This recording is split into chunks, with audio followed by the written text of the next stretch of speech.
Hey guys, and welcome. In this tutorial we're going to learn how to add images and CSS into a Google App Engine server. And if you've been watching any of our previous tutorials, you can see that this is basically where we left off on our website. There's no CSS or images displaying. And in the previous tutorial videos I said it was going to be very complicated to do, but it's actually very simple once you learn how, and we're going to go ahead and do that in this video. First of all, I want to show you the end result, and the end result is going to look like this. So how do we get to this amazing website that's much better than this layout right now?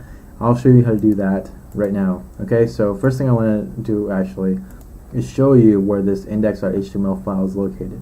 So this index.html file that's loaded up right here is actually this file right here.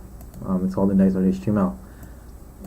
So if I open up the source code for that, there's something very weird about it which I have highlighted. And let me know once you figure it out. I'll give you like a few seconds to kind of look at it and see what's wrong with it. So if you didn't notice it yet, it refers to a folder called CSS, and there's no folder called CSS inside of this folder where it's inside where it is located. That's completely fine because you actually want to make your folders link relative to the app.yaml file. So wherever this app.yaml file is located, that's where you want to make it relative to this file.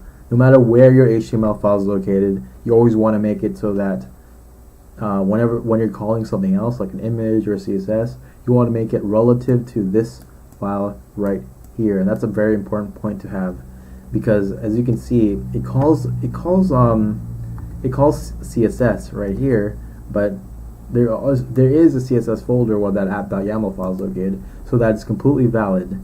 That's a point I wanted to get across right away in the very beginning, because it might confuse you later on if you're trying to make a website and you're getting very confused because it's not working. So hopefully that clears a lot of things up.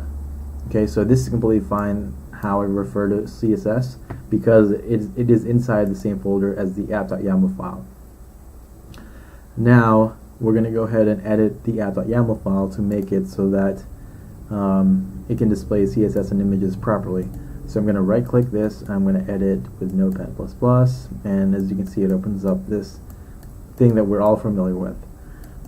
So inside of the handlers, under handlers actually, this is where we're going to add the script to make the CSS and images work. And what you want to do is you want to call the URL for where that CSS or images folder is located, and then you want to declare it as a static directory. So I'm going to actually say the URL, and the URL of the CSS folder is going to be /CSS relative to this app.yaml file.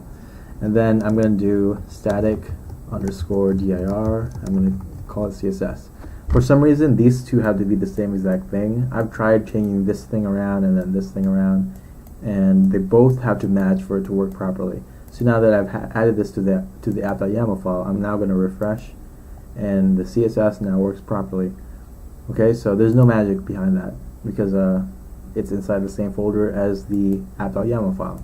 So now we're gonna do the same thing as image, as img, and if we look right over here, the folder for img is also alongside app.yaml. So to call it, we're just gonna basically put the same exact thing. I'm gonna go ahead and just copy and paste that in, and I'm gonna just change this into img. Change this part to img as well, and now if I refresh this website, you can see that it loads just fine. So that's basically the tutorial, guys. If you need any more help or anything, just feel free to post a comment. I'll try to get in touch with you and try to help you out. This part is a bit easy to remember after you learn it, but it's basically the same exact format as the script file, except instead of giving it a script, you give it a static directory. You actually have to place it above all of the scripts for it to work properly. For example, if I move all this stuff below it, and I'll do that now just to show you, just to make this point, if I refresh the page, it doesn't work. You have to place it before you call any scripts. So I'm going to place it back up again and refresh like that, and then refresh, and then you can see that works fine. So you just have to make sure it's above all the scripts whenever you're calling a static directory. And that's basically the video, guys. If you need any more help, feel free to subscribe or post a comment, and I will try to get in touch with you. Thanks, guys, for watching.